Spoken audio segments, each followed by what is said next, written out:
Who asked for this shit? What's up, everyone? It's AG Reviews, back at it again. Last night I got the chance to check out Return to Silent Hill, so let's talk about it. Right off rip, I want to set my expectations and what I was expecting going into this film. I am not a fan or have played the Silent Hill video games. I actually, ironically, do have Silent Hill 2, the PS5 remake, sitting in my house right now. I got it on a deal, but I actually never got around to playing it. And, when I saw the previews and everything for this film, it was obviously made by the production companies that did the Terrifier films. It brought back the director from the original 2006 Silent Hill film, which I have seen, but I saw it so long ago, I honestly couldn't tell you a thing about it. And it was, said to be faithfully adapting the Silent Hill 2 video game, which a lot of people who do play the Silent Hill video games say is the best one. So I had some decent expectations going into this film. But keep in mind, I am coming from it, from a perspective of not being a fan or have not played those video games. So this is just going into it as a movie fan and someone who has only really seen this film. With that all being said, this movie is terrible. This movie is god-awful. This movie is boring. It's just not good overall. I did not have a good time with it.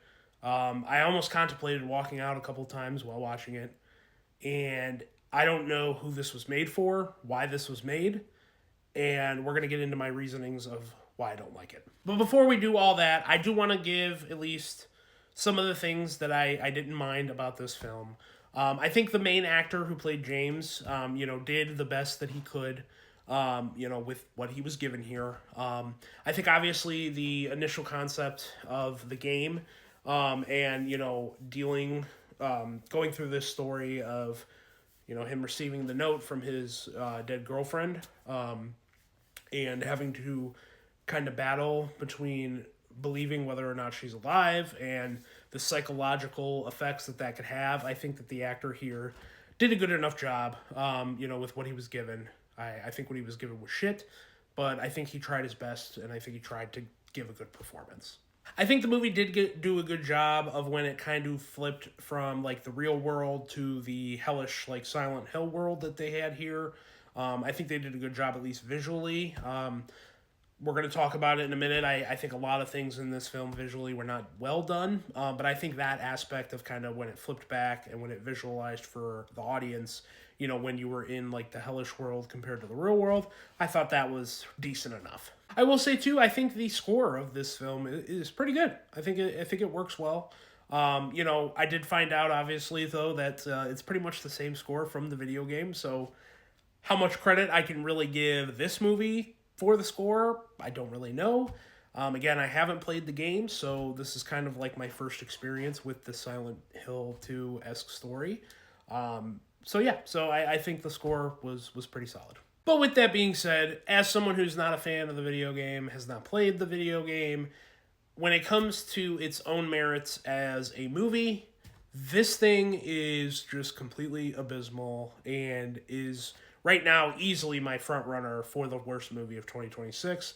I know we're early in the year, but of all the movies so far I have seen in January, this movie feels the most like a January horror film, and that is not a good thing. And obviously the most glaring weakness about this film is the one that you see with your own eyes. This movie looks so unbelievably cheap. Every single time you see James walking outside, you can tell everything around him is green screen. Everything looks horribly lit. Everything visually is just terrible. I know this movie probably was not made with a significantly large budget or anything like that, but it comes from the same production companies that made Terrifier, and those movies don't have that problem. So I don't really know what the excuse was. I don't know why this movie looked as bad as it did, but everything just looked terrible in this film. And that extends over into the CGI. I don't think there was any good CGI whatsoever in this film. With the, like I said, I thought it looked okay when they did the switch to kind of, tell you when you were going into the hell world. but the CGI with the monsters, the CGI with like blood effects, it all just did not look good. This movie on a production value looks terrible, and I can't really think of any scenes where I thought that the visuals looked good, because I think it's just bad all across the board. And my god, this movie is just so boring. Nothing really happens in this film for most of the runtime. You have James walking around Silent Hill. He sees something that he recognizes from his past experiences there with Mary, and it goes into an unnecessary flashback that doesn't really add much to the story. And that is just the repeated cycle that you rinse and repeat throughout the entire film. And that is a boring time. There's nothing about this that was exciting to me. And like I said, I have not played the games. I have heard the general story, though, of what you get in the video game versus what we got here. And there's no way that this was adapted correctly. There's no way that they decided to faithfully adapt what we got in the video game and put it into this movie. Because if so, I don't know what anyone is talking about with how great that they praise Silent Hill 2. Because if the story is even remotely similar as it is to this movie, I don't know if I would ever want to play the game. And then a lot of the themes in this film are, kind of presented to you in such an unambiguous way where, like, the interesting things that are presented, they could dive a little bit deeper and that would actually be interesting. And then they just don't do it. They leave it super unambiguous, gives you no answers really, and we just move on to the next scene.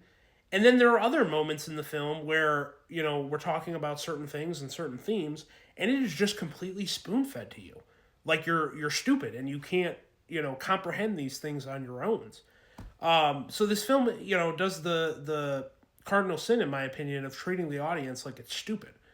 And that just made for like an unbelievably sluggish time where I just didn't care about anything that was going on in this film.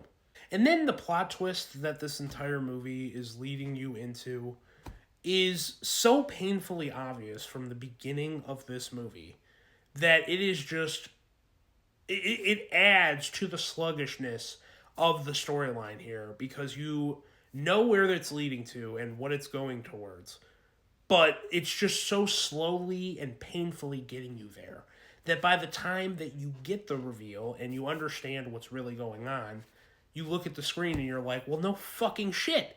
That was obvious from the beginning, and you played it up like it was this huge mystery when we all knew that that's where this was going because you weren't subtle or you weren't smart about it.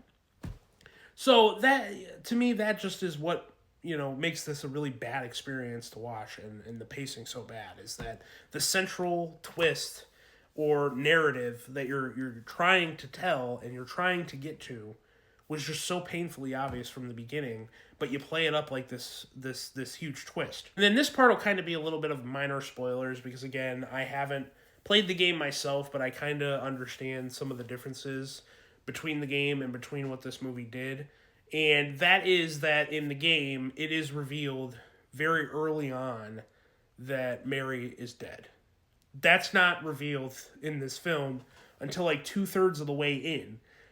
And I didn't even know that going into the movie when I went to go see it, and I predicted it. That's how easily choreographed and like shown to you from the laziness of the story that it's obvious, and then they treat it as a twist later on in the back half of the film. And it just felt like all such a waste of time, and it felt completely unnecessary. It really sucks to say it, because I thought we were kind of moving past these types of video game adaptations, and whether it's into film or into TV. But this is another example of just a ill-fated and not good video game adaptation, going into it. I thought we were moving past it. I thought we were going to start getting quality adaptations, but you get something like this where, again, I have not actually played the game. So I don't have the nostalgia, the fandom of Silent Hill going into this film, and I look at what we got and I'm like, this is terrible. This is not, because I know that there's no way all of you guys are crazy who have played the game And honestly, I'm going to go play the game. I have it. I own it. And I just haven't gotten around to playing it. But now after seeing this movie and how much it pissed me off because of how bad it was, I want to experience the video game. Because I want to, understand what a lot of you are saying about this game and how great it is. Because I know that's true. Because I've seen so many video game adaptations in my lifetime that are freaking terrible. That I know I'm going to probably play this game and I'm probably going to love it. But I thought that the industry was moving past these types of movies. I thought that we could get to a place where people who actually have respect for the source material can make these adaptations and they finally be good. And we're not there. That's just what this is. It's not as bad as it once was, but we're still at the point where movies like this are getting made. I hope that like someone like Zach Kreger, who's doing Resident Evil later this year. I know he's not adapting a specific storyline from the Resident Evil games, but I hope that maybe that can usher in something where we can get some filmmakers, even if they're not fully adapting the storyline, that they still make a good quality, story within these universes. So here's the hoping, but Return to Silent Hill was definitely not it, and it's easily the front runner for my worst film of 2026 so far. But that's all I have to say about Return to Silent Hill, guys. This probably would have been longer if I had actually played the game before seeing the movie, but I haven't played it, so I don't really have that back knowledge. I don't have that nostalgia for it. I probably will end up playing it here very soon, just to kind of experience that, because whatever the hell this was is not the impression that I want Silent Hill to leave on me. Because I've heard the praise, and I know that there's probably much better to be offered from the video game, so I'm definitely going to get around to that. But if you've seen Return to Silent Hill, go ahead and comment below. If you've played the games too, rant and tell me how bad you think this is of an adaptation of Silent Hill 2. If you're like me and you haven't played the game but you saw the movie and you think it's good, maybe give me some points as to why you think it's good, and we can see, where we stack up. Just comment below in general if you've seen the film. And that is pretty much it for me today. So everyone, have a great night.